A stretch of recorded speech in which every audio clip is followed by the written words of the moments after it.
Nos destaques do Panorama CBN de hoje, eu conto para você que na Argentina, o governo de Javier Milei decidiu adiar o primeiro anúncio de um pacote de medidas econômicas que era esperado para hoje. Aqui no Brasil, se prepare. Uma nova onda de calor deve fazer subir a temperatura em pelo menos 8 estados do Brasil.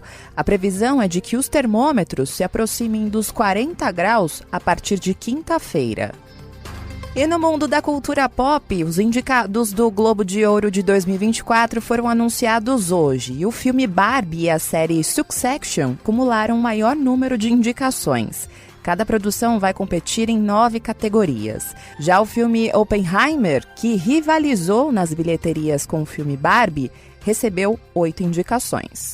Panorama CBN. Olá para você que está ouvindo o Panorama CBN, eu sou a Juliana Prado e vou te contar em menos de 30 minutos tudo o que foi notícia nesta segunda-feira, dia 11 de dezembro de 2023. E eu começo esse episódio com notícias lá da Argentina, porque o país está oficialmente com um novo presidente, o Javier Milei, que tomou posse ontem. E no primeiro dia útil do novo mandato, o governo de Javier Milei decidiu adiar o anúncio de um pacote de medidas econômicas que era esperado para hoje.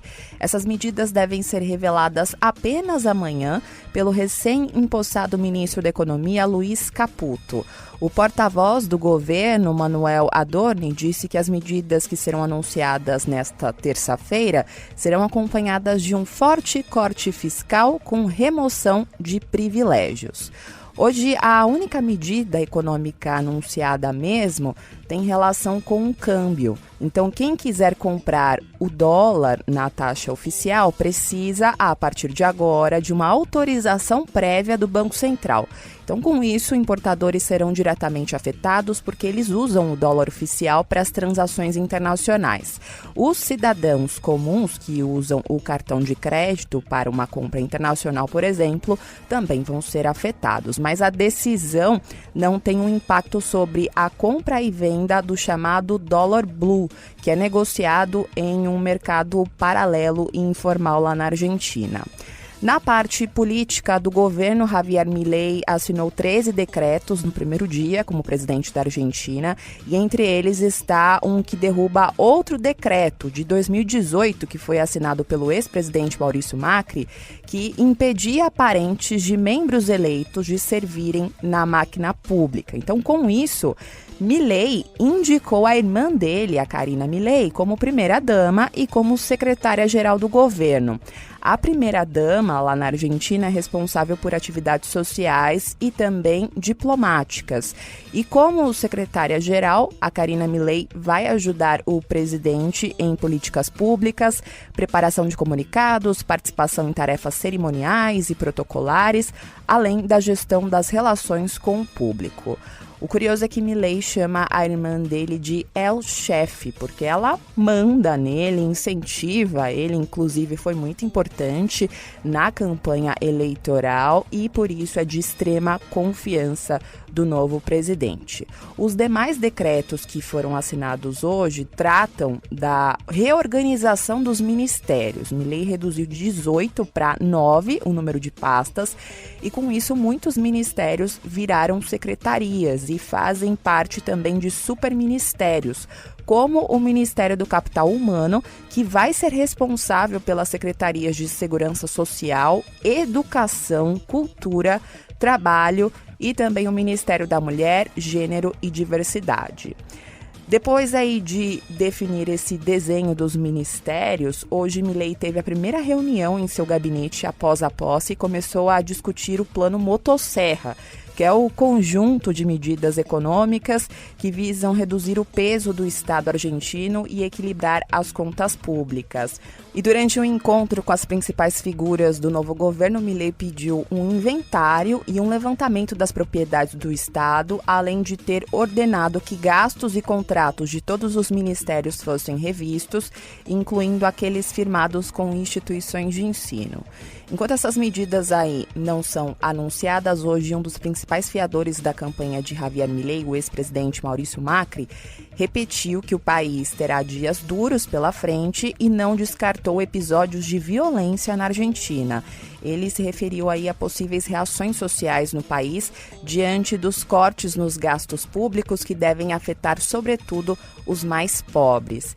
Em um evento hoje aqui no Brasil, em São Paulo, Macri disse o seguinte, abre aspas, temos uma oportunidade inédita em 100 anos. Se esse homem, Javier Milei, impõe a sua mudança, veremos algo inédito. O show está para começar. Fecha aspas. Outro assunto do noticiário internacional que interessa muito o Brasil é a tensão entre a Venezuela e a Guiana em relação à anexação do território de Essequibo. Hoje o ministro da Defesa, José Múcio Monteiro, disse que não será permitido, em hipótese alguma, a invasão da Guiana pela Venezuela via território brasileiro, porque devido às características geográficas aqui da região, a Venezuela só conseguiria invadir a Guiana se passasse pelo território brasileiro. E o ministro já deixou claro que isso não vai ser possível. Ele também classificou como insensatez e uma manobra política do presidente venezuelano Nicolás Maduro a ameaça de invasão à região para recuperar Essequibo. Lembro para você que Essequibo representa 70% do território da Guiana. Eles só chegarão à Guiana passando, se passasse território brasileiro, que nós não vamos permitir em hipótese nenhuma. Já era a ideia nossa reforçar Roraima, porque Roraima tem problema dos índios, problema de garimpeiro, problema de droga, problema de todo mundo, então estamos precisando reforçar a nossa frente em Roraima. Evidentemente, precipitamos, estamos aumentando o contingente lá no tempo mais curto, para evitar qualquer problema. Na quinta-feira, os presidentes da Venezuela, Nicolás Maduro, e da Guiana, Irfan Ali, vão se reunir para tratar sobre a disputa na região. A reunião vai ser intermediada pelo governo de São Vicente e Granadinas, no Caribe, que vai receber esses dois líderes.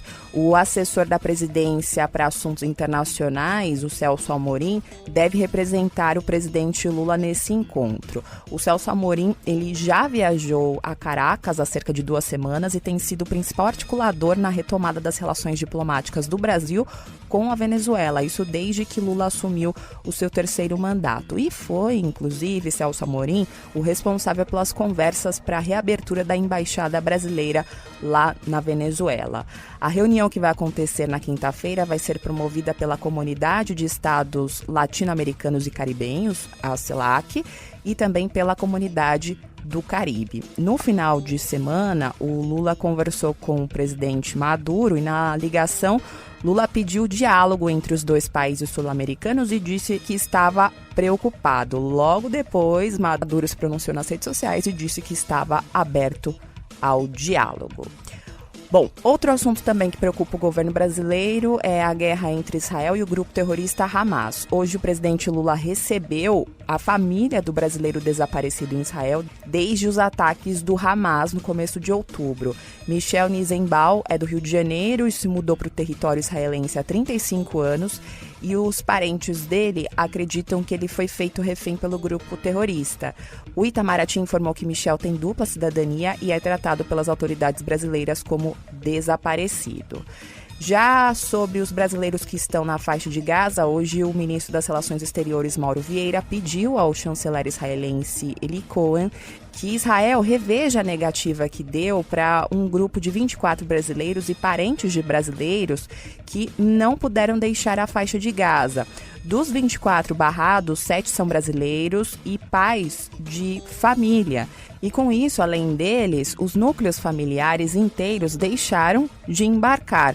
O Brasil esperava retirar 102 pessoas nessa nova operação de repatriação que foi concluída na madrugada dessa segunda-feira, mas no fim voltaram apenas 48 pessoas.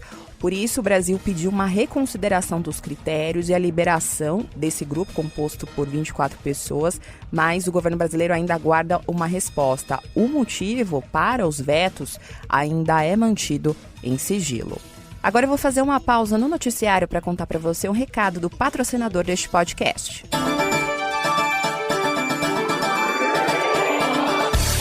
Você sabe quais são os critérios para que uma empresa esteja na categoria Pequenas e Médias Empresas? São vários órgãos que fazem a avaliação: a Anvisa, o BNDES, o IBGE e a Política Nacional do Meio Ambiente. E o consenso é de que uma empresa de pequeno porte pode faturar de R$ 361 mil até 4,8 milhões e empregar de 10 a 49 pessoas no setor de comércio e serviços, ou de 20 a 99 na indústria. Já a empresa de médio porte registra um faturamento a partir dos 4,8 milhões, podendo chegar a 300 milhões de reais. E quando se fala em funcionários, a empresa de médio porte tem de 50 a 99 colaboradores atuando no comércio e serviços, e se for indústria, são de 100 a 499 funcionários. E em qual categoria a sua empresa se enquadra? Quer saber mais sobre o Banco BV? Acesse o site bv.com.br ou siga o banco nas redes sociais no @BancoBV.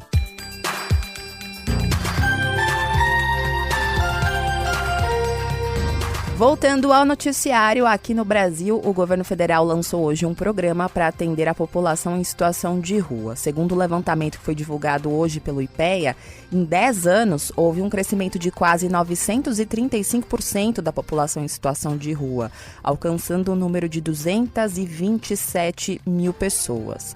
E hoje, ao lado do ministro Alexandre de Moraes, o presidente Lula anunciou que o governo vai investir quase R$1 bilhão para implementar políticas públicas.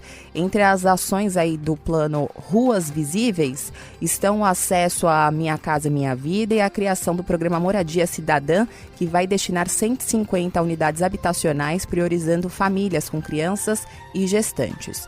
E o ministro do STF, Alexandre de Moraes, estava presente na cerimônia hoje porque ele foi o relator da ação no Supremo, que deu um prazo de 120 dias para que o governo elaborasse um plano para atender a população em situação de rua e também impedir a remoção forçada dessas pessoas. Em agosto, o STF decidiu que os governos estaduais e municipais não podem realizar a remoção e o transporte compulsório de pessoas em situação de rua, assim como o recolhimento forçado de bens e pertences. No evento, hoje, o ministro Alexandre de Moraes disse que está honrado com o lançamento do plano. E eu fico, presidente, muito feliz, muito honrado que o Poder Executivo Federal logo abraçou essa decisão para que esse plano pudesse sair do papel. É hora de todos nós resolvermos esse problema para garantir a dignidade a todas as pessoas em situação de rua. O ministro dos Direitos Humanos, Silvio Almeida, rebateu as críticas de que o programa pode aumentar a população em situação de rua e defendeu o mínimo de dignidade a elas. Então esse plano aqui não é para que as pessoas continuem em situação de rua, é para que elas deixem a situação de rua. Enquanto eles não deixarem a situação de rua, tem que ser tratados com dignidade, tem que ser protegidos pelo Estado brasileiro, mas sempre com vistas à transição. Na cerimônia, Lula ainda assinou o decreto que regulamenta a Lei Padre Lancelotti, que proíbe a arquitetura hostil para a população de rua. A proposta proíbe as construções feitas para afastar dos espaços livres de uso público pessoas em situação de rua. O Ministério dos Direitos Humanos vai criar um canal de denúncias pelo Disque 100 para envio de imagens e informações pela população. E entre os exemplos da arquitetura hostil estão os espetos pontiagudos instalados em fachadas comerciais, a pavimentação irregular, pedras ásperas, jatos de água, divisórias em bancos de praça e paradas de ônibus, cercas eletrificadas ou de arame farpado e muros com cacos de vidro. O presidente Lula deu recados aos prefeitos e disse que o assunto não tem sido prioridade e pediu que a plateia não eleja inimigos nas eleições municipais de 2024. Ou a gente se dá conta da importância do processo democrático de uma cidade, de um país, ou a gente sempre vai estar colocando os nossos inimigos para fazer as coisas que a gente pensa que vai fazer, mas que eles nunca vão fazer. Vai ter eleições no ano que vem. É importante a gente saber se as pessoas que são candidatas estão preocupadas com vocês. O governo diz que o orçamento para o plano Ruas Invisíveis deve ultrapassar o valor de R$1 bilhão, porque prevê a implementação das cozinhas solidárias, repasse de recursos aos estados e municípios para a segurança alimentar, também mais equipes dos consultórios nas ruas, formação de profissionais, oferta de serviços como lavanderia, banheiros e bebedouros, capacitação profissional, além de mutirões para regularizar documentos e garantir acesso a benefícios. Mudando de assunto, se prepare porque uma nova onda de calor deve fazer subir a temperatura novamente em pelo menos 8 estados do Brasil. A previsão é de que os termômetros se aproximem dos 40 graus a partir de quinta-feira em Mato Grosso do Sul, Goiás, Distrito Federal, sul do Mato Grosso, norte de São Paulo, grande parte de Minas Gerais, sul do Tocantins e oeste da Bahia. A nova onda de calor deve se estender de 14 a 20 de dezembro, próximo da chegada do verão, que acontece no dia 22 de dezembro.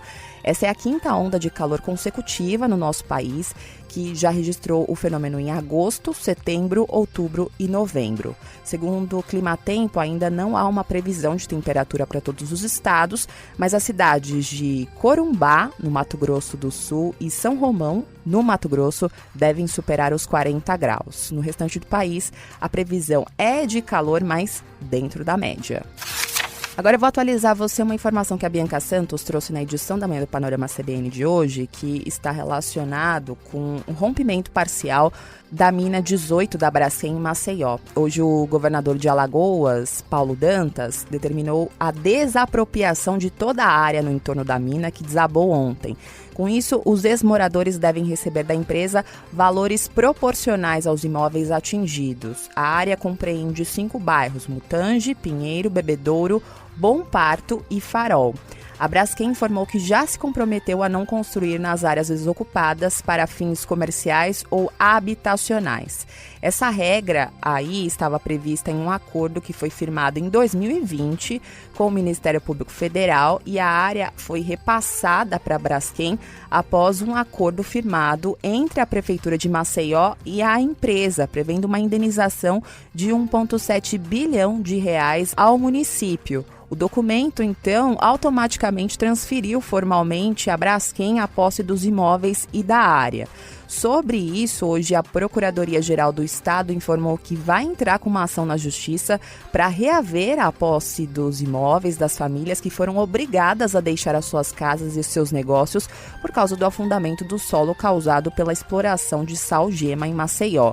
Com a desocupação de mais de 14 mil imóveis em 5 bairros da cidade desde 2018, os proprietários passaram a firmar acordos com a empresa para receber uma indenização e, com isso, a empresa passava a ser dona desses imóveis. E os moradores que discordavam dos valores oferecidos poderiam pedir uma nova avaliação ou mover um processo na Justiça.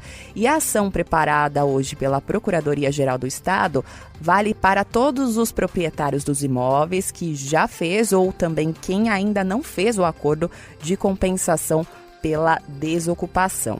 Em relação ao desabamento parcial da mina, hoje pesquisadores da Universidade Federal de Alagoas informaram que vão aumentar o número de coletas de amostras de água na Lagoa Mundaú para acompanhar os impactos do rompimento da mina da Braskem. Os trabalhos foram intensificados para avaliar possíveis alterações na qualidade da água devido ao contato com cloreto de sódio e outros compostos como cálcio e magnésio que podem prejudicar o habitat de organismos vivos. Agora o monitoramento vai ocorrer de 3 em 3 dias. Anteriormente era feito em um intervalo de 2 meses para análise rotineira das condições da lagoa.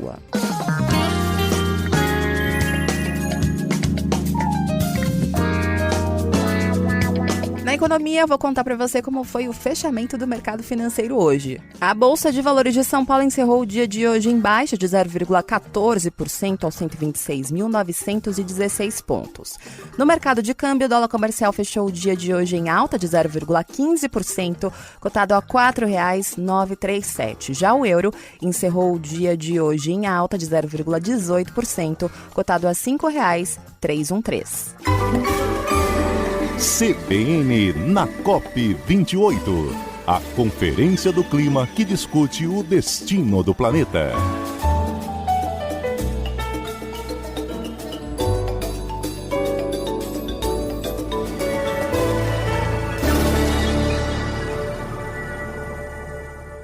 A COP28, a Conferência Climática das Nações Unidas, que está acontecendo em Dubai, nos Emirados Árabes, entrou na reta final. Por isso que temos uma vinheta especial. E a COP28 acaba amanhã e no final vai ser fechado um acordo que pode ajudar no combate às mudanças climáticas. Hoje, um rascunho desse acordo foi divulgado, mas esse texto ele não menciona a eliminação progressiva dos combustíveis fósseis, que é um dos pontos mais esperados e debatidos da cúpula. A versão final mesmo do documento ainda está sendo negociada por representantes dos quase 200 países presentes nessa conferência, mas o rascunho, de forma geral, não menciona diretamente a eliminação dos combustíveis fósseis, mas destaca a necessidade de reduções significativas nas emissões de gases de efeito estufa. O texto propõe medidas como triplicar a capacidade de energia renovável globalmente e dobrar a taxa média anual de eficiência energética até 2030, além de reduzir o consumo e a produção de combustíveis fósseis de maneira justa para atingir a neutralidade de carbono até 2050. Além disso, o texto também aborda a redução de emissões não relacionadas ao CO2, como o metano, e incentiva a eliminação gradual de subsídios ineficientes aos combustíveis fósseis. Então, assim, dá para dizer que o foco do documento está na transição para sistemas de energia com emissões zero ou baixas, utilizando tecnologias renováveis, nucleares e de captura e armazenamento de carbono. Após a divulgação do rascunho, o presidente da COP28, o Sultan Al-Jaber, caracterizou o documento como um avanço significativo. Ele disse que desde o início deixou claro as suas ambições e diz que esse texto reflete essas metas, representando um passo gigante à frente. Mas, segundo os especialistas, para alcançar a neutralidade de carbono neste século, é necessário reduzir o mais rápido possível a dependência dos combustíveis fósseis.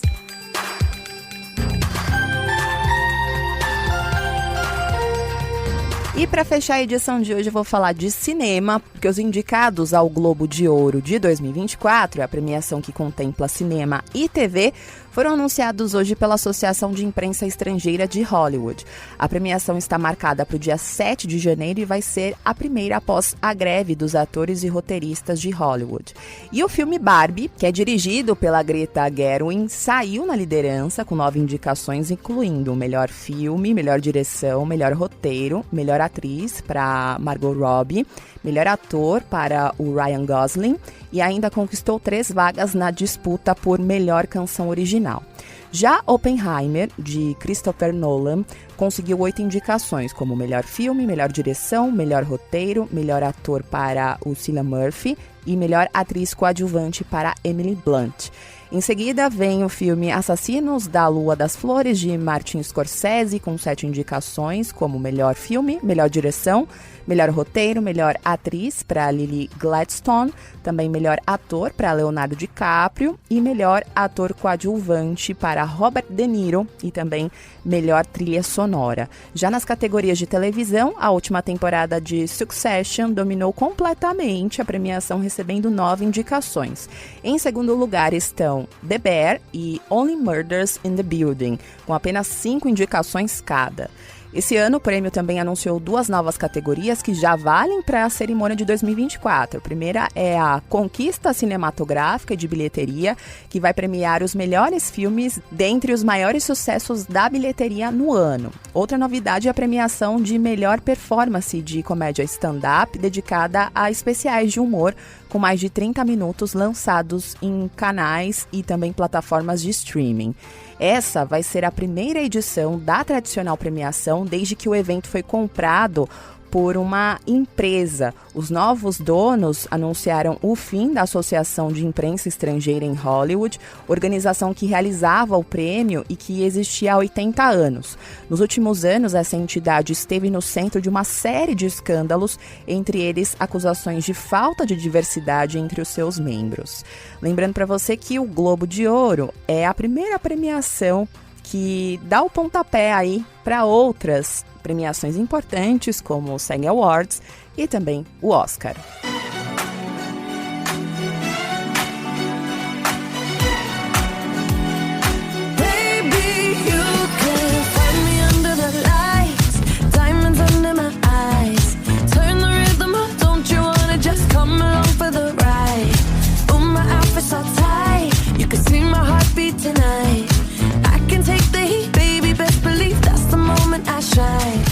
E eu vou embora hoje com a música Dance the Night, da cantora Dua Lipa, que foi indicada como melhor canção original. Essa música faz parte da trilha sonora do filme Barbie.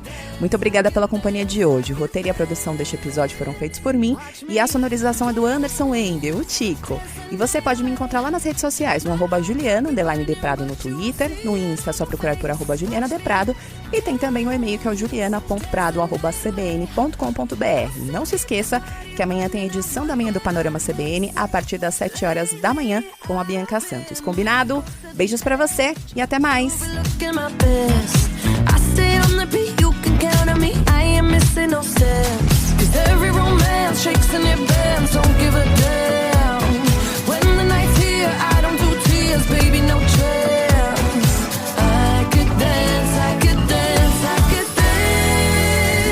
Watch me